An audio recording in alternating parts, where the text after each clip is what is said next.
Hello there. Seraphim17 once again. This is my God of War. God difficulty pain run. We're moving towards the challenges inside the temple. And I believe this sequence is the Atlas variant. And we start off with a new enemy here, which is a derivative of the Cyclops. It is the Sand King.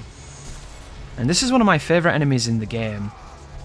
And if I could change his HP threshold, I would absolutely adore him. But sadly, on a run such as this turns into a big war of attrition.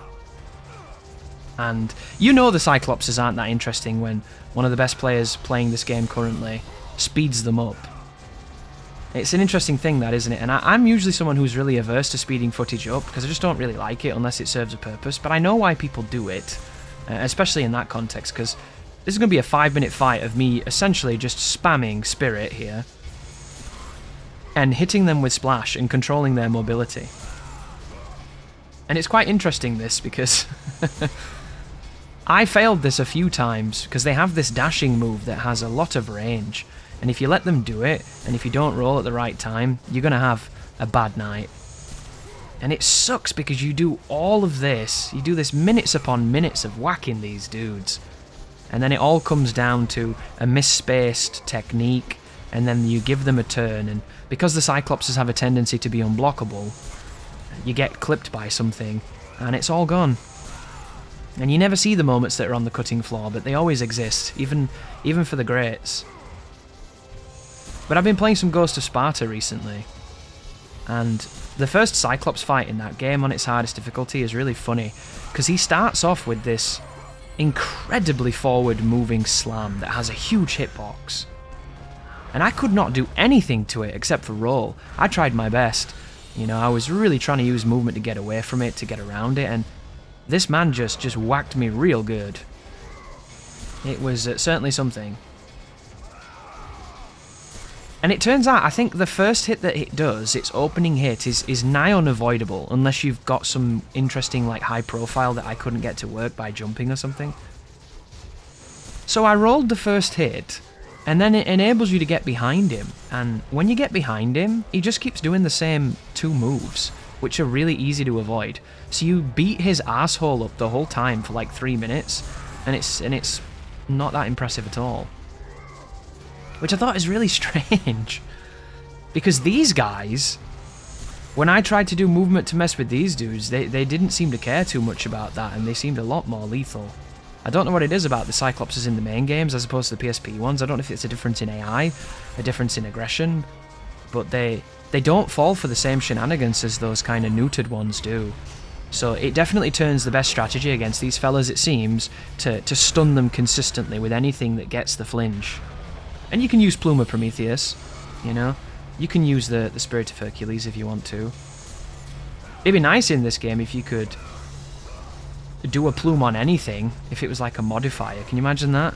If you held the button and it became a modifier, much like adding the special property on Ghost of Sparta to break those automatons' armor. But now we're on the last king. It's at this moment where you really don't want to mess this up. Which is just one of those things, isn't it? Because it just takes so long to fight.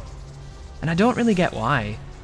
Obviously, you know, you're meant to upgrade, you're meant to have more HP, there's a million reasons why this is the way it is. But in the first game, it's really pronounced. It's so pronounced how much damage you have to do to things. And they definitely made it better later on, which I commend them for. And I always try to think to myself, like, what could they have done to make this not take this long in the hands of a skilled player? Because, of course, if you're using other weapons, if you use, like, Artemis, I don't even know if you can get Artemis before you come here. Maybe you can. Maybe I have it, I don't know. It's been a while since I recorded this. But, like, when you have Artemis, you can stay in front of them and you can just do the weapon-swapping invincibility trick. And then just whack them, iframe, whack them. And you really bully them and really embarrass them. And at the time when I was recording, I didn't know if you could do that. I didn't know if it was legal in the pain run. Because technically you are putting on a different weapon even though you're not using it. And then when I did a bit of research and I saw Reuter's run, I noticed that he was doing it as well and it seemed okay. But the Artemis tricking is a really cool way to play this game, and There was a part of me that wanted to use it a ton, but it kind of gets away from the simplicity and the brutality of what the game is, you know? If you want to do a run with that weapon, just do a pain run with Artemis instead of the Chaos Blades. That'd probably be quite fun. And now we have Wraiths, who move like lunatics. It's so funny. I don't know if this is an emulator thing. I don't know if the game speed is affected, but there's certain stuff when you play on emulator where something is going wrong. And every so often you get just this wonderful oddities. So I hope if anybody is a stickler for God of War and you've played on hardware the whole time, I hope you see something in this run that's just like, what is going on there? Because it's been a long time since I played God of War on PS2. I have it behind me in a box. But I play almost everything on emulator now for the convenience. I love fighting Wraiths in this game. There's just something about them. I like how kind of formulaic they are and how reliable they can be. And I like how you can find these gaps in their offense to just bully them. It's a really nice feeling of feeling like these guys can really jack you up if you let them, but you can also jack them up too. It's that kind of ethos that I think Ninja Gaiden does so well. Everything in Ninja Gaiden is lethal, but so is your character. You know, Ryu is... What happened then? Did you see that? Huh. It's like that archer missed his cue and fell over. But this is a really, really, really, really, really dangerous room. And the checkpoint in here is not very good. I didn't remember God of War's checkpoints being so cunty, but they are. And there's the wonderful grab detection. We're definitely not going to cure that anytime soon. But, you know, it happens. But this fight is a bunch of these guys. Are they Cursed Legionnaires? I forgot my names. If you want to know the names, guys, go watch Zim's run of this game. He has all the names and the health and everything, and he gives you so much information. It's a bible for God of War. It's fantastic. Oh, wow, look at that guy. Did you see that? What was that? Dude, my man was like fucking weapon sliding in gears. That was crazy. GOW unite. But the reason this fight is so difficult is because there's lots and lots of Medusas after you fight those Legionnaire guys. So what I did here is, because I want to fight these women, and you probably shouldn't do what I'm doing right now because it took me a while to get this. After I killed the Legionnaires guys, when I moved over to the corner, I dropped a save state. So I could do this as a segmented fight, because this is segmented, this run, if you didn't realise. And I wanted to just fight them. You should never do this if you're trying to do this in a legitimate, safe fashion, because it's too risky, it's too stupid. But because I can give myself a checkpoint, I'm able to mess around and have some fun with it, because I don't have to keep coming back and fighting those soldiers. But if you do this on a standard checkpoint, you want to use the environment to fuck them up. You want to isolate them and then kill them and do it in the safest possible way. Standing in the middle and letting them all just gaze at you and then just dealing with it might be it might be the stupidest thing you can do, but I had a lot of fun recording this, and the whole point of this run is for me to do things like this. It's not optimal, it's not what anybody should be doing, but it's what I want to do to make this a bit more interesting for me. And the cool thing about the Gorgons, I've already discussed them earlier on, but there's so many things in their design that makes them kind of fun and fair. And when you first fight against Medusa at the start of the game, she's kind of super beefy and she's got all this really fast shit that seems a bit misleading. She's got nuclear HP. I don't know why she's got so much HP. Weird tutorial boss woman. But the more you fight them, the more you realise... Because I used to think Gorgons were cheap as fuck. You know, back when I was a kid, scrubbing them up and getting bullied. But you play all the other God of Wars and they change them a bunch. And then you come back to this one and... Like, the gaze is super fair. You know, you can't have them affect each other, which is unfortunate, because that's really, really cool. The gaze is fair, though. You can run around in it and not get frozen too quickly if you know what you're doing and you know what you should be doing.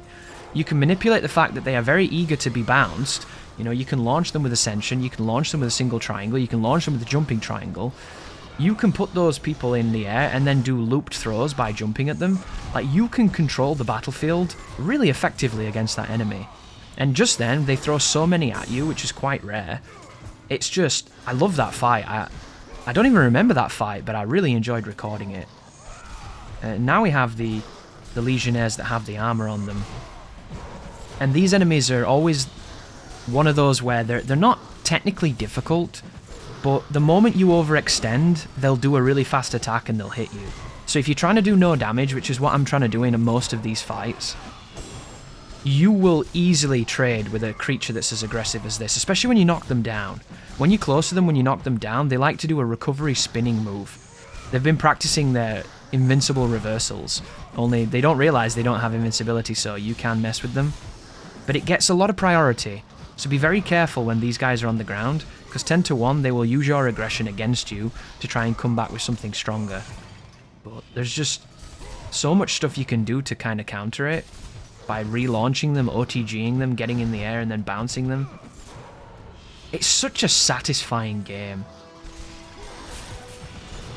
And it's funny because I often go back and look at like the Metacritic and look at the reviews and see what, you know, those people on YouTube that go back to old games and it's like, God of War in 2023, how has it aged and all that type of stuff. And then you watch these people and the stuff that they say is just baffling to me. Like, it's so weird. Like, I saw one guy talk about how he thought that the game was just super boring and all you do is beat up the same enemies in a line. Like, what? Like, have you tried... Did you ever play Streets of Rage? Dude, if this person had played Streets of Rage when it was new, he would have hated video games. Oh, this is interesting too. I got really frustrated here, so I decided to just brute force it with the jumping. And of course, because I could put a save state before I did the jumps, I could put one at the start, jump across if I got hit, back at the top, jump across, got hit, back at the top, and I managed to get that aggressive jumping path. And then we have the rope sequences. So if you watch the earlier videos, I kind of talked about how I really don't like these sequences and how I'm not very good at them. If you watch Zim do these, he does them in like 2 minutes and he's very efficient and his movements and everything that he chooses and every piece of spacing is really clean and he makes them look really fun. But when I do them, I don't have any fun and I end up making mistakes and getting really, really tilted and I have no patience for them. So the strategies that I wanted to do throughout this run were involving baiting them, getting off and then beating them up.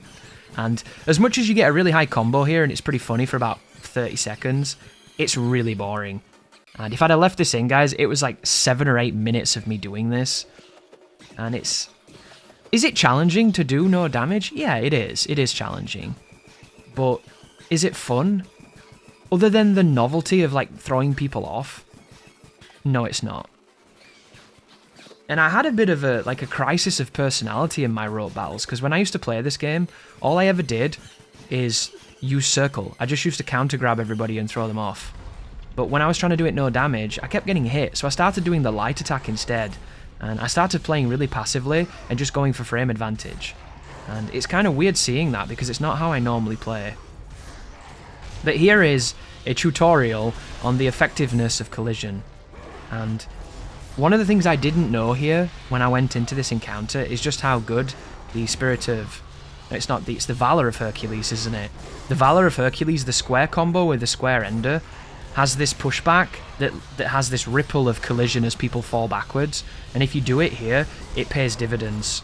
But there's nothing wrong with using Orion's Harpoon and throwing the people that are unarmored, because that's just as effective. But the idea is, if you do not use collision to kill these enemies very quickly, you're not going to have enough time to get away from the trap that's currently moving its way towards us, like the Labyrinth machine in the titular movie with David Bowie. And I tried this a few times and I thought it was impossible because I wasn't using the collision correctly and no one was dying to the extent they should be. And then when I ended up getting the recording, it looked really easy, and it's just because I was getting the right bounces, the right people were getting hit by them, and I made sure to continuously keep people being hit by other enemies. Because if you're not aware, guys, if you're wondering what I mean when I say collision, I just mean that when you do certain moves in this game, the enemies themselves will injure their friends by knocking into them. And it's one of the higher level techniques in God of War 1 because it does almost more damage than most of the things that you can do. And it's one of those things I think most players know about because, you know, when you throw someone and it knocks his friends over, you go, oh wow, it hit his friends, that's cool. But what you might not know is just how good it is, because it's kind of insane. And if you could do it a bit more in certain circumstances, it would have alleviated some of the issues that are going to come down the line. As we take on some of these harpies here, I think we're about to do another climb coming up. The music in this game is phenomenal as well. Every time I hear God of War music, I want to play it. I couldn't even hum a theme from the new God of Wars. You know, I don't want to be, you know, Chris shits on new God of Wars because old God of Wars were better, even though it's true. But I just, like, I can't think of anything in those games that makes me feel like these ones do. And I don't know if that's because I played them when I was older. I don't know if that's because I came in as a God of War fan and I wanted to kind of have this continuity in what the games are, and instead we got this vastly different reimagining. But I have no impulse at all to go back to that game. Like, I've only beaten it like 3 times. And I'm done. And I'm done forever, I think, too. And maybe in a few years, maybe a decade or so, I might think, oh, I should go back and see if it was really as uninteresting as I remember it to be. And that's not to say it's a bad game, guys. I'm not going to tell people that God of War and then God of War Ragnarok are bad games, because I think that people really like them, which proves that there's something there for someone. I just think when you compare it to these, there's just nothing. And I'm one of those people that, you know when people say things like, oh, if you don't like it, don't play it? I can play games I don't like. I do it a lot. I think if you play a game you don't like, you learn more about yourself and why you don't like it. You also learn more about the game. And for me, if you're learning about a game, even if you dislike it, it's still banking in your memory something that's of value. Because you are putting yourself in a position that is uncomfortable, uninteresting and unengaged, and you're trying to further understand why that is. And I've played God of War 2018, I think 3 times. I made a walkthrough on YouTube for it. And I had a lot of fun doing it, because I think it's a decent game. But it's funny, isn't it, you know, how you can enjoy something in the moment, but then it's just non-existent in your memory. There are so many games like that now that just don't have that staying power. I will never forget God of War 1. I'll never forget so many facets of it that I really like. You know, one thing I don't like is this fucking room. So God of War 1, as I mentioned in the desert level, if you've been with me that long, it's filled with gimmick fights, and on paper, they're kind of funny. They're kind of fun. But on a challenge run, they turn into a literal nightmare. This one is so weird because if you get lucky with collision here, you can kill the sirens really quickly, and you can do this fight before the floor drops. People have done it. I got close to doing it when I was doing this, but what ended up happening for me is I ended up always having way too many people left, and then at the end the floor dropped and I didn't really know what to do. But I'd seen somebody by the name of Taz, I think it was Taz1 who I saw do it. It could be somebody else, I do apologise, it's been a while. I saw somebody do a jump at the end. They jumped as the floor was falling and they slashed their weapon a few times, and they got on the platform as the flames came down. And I wanted to try to do it, and it turns out it's actually quite awkward to do unless you've got really good familiarity with the timing. But it looks easy, doesn't it? You know, that just then. It's not. It took me like 15 goes to do that. So don't worry if you try and do it, guys, and you fall and it doesn't seem like it's as easy as it looked, because much like anything in video games, especially on YouTube when you watch really good players do it, some shit just don't make too much sense. But some of our more eagle-eyed viewers might notice that this Minotaur is a slightly different colour to some of the other ones we've been killing. Those guys were Minotaur warriors, apparently. And the Minotaurs come with different rules depending on which ones you fight, and I have forgotten most of their names. But one of them later on, he is notoriously awkward. So I guess we should be happy that he doesn't turn up more often than he does. But I think there's a lot of awkward enemies in this game. The sirens are a pain in the ass. You know, the wraiths can be quite frustrating. I think those soldiers, those captains, are they Legionnaire captains that we've not seen yet? Or maybe we have seen them in a previous video. But you'll know who I mean. They're very awkward looking and they move really erratically. Those guys, they can grab you. And there's not many things in this game that grabs you, which really makes them memorable because you have to be aware that if you become too defensive, they'll just go through what you're doing. And I do think in many ways God of War, if it wanted to be a more challenging game just without needing for you to do all these stipulations, they could have made it so that any enemy can do that. And I'm curious why they didn't. Because the eternal argument back in the day on Phantom Babies, when it came to other action games that weren't Devil May Cry, was always kind of this idea that they weren't equal. they weren't worthy of the same mantle as one of the games that people credit as inventing the genre. You know, Devil May Cry was the prestigious All-Father, and then Ninja Gaiden was good and close, but not quite there. And if you played Ninja Gaiden, you know, you weren't as cool because Devil May Cry was cooler, apparently. And then if you played fucking God of War, dude, you just got brutalized. Like, people looked at God of War like it was a fucking QTE game, like the whole game was like Mario Party or something. It got really disrespected. And I never got that. Like, they were still fun games, and I think God of War in many ways can be really hard. It's just hard in a different way. And I think conversely, Devil May Cry can be really easy. You know, it all depends on how much you know and what you play. And I came from Devil May Cry when I came to God of War, and I liked them both. But the one area I think that would have helped that would have been if enemies had more ways to go through your guard. Because this is a game that has a really powerful block, and it has a really powerful dodge, yet there's almost no reason to use the dodge against enemies that can't go through the block, and there's no reason to use the block on enemies where the dodge is the sole, you know, defensive tool that the game designers want you to use. And it leads to this interesting situation, which I do think they could have done more to fix, and make it so that there was more risk involved with being defensive.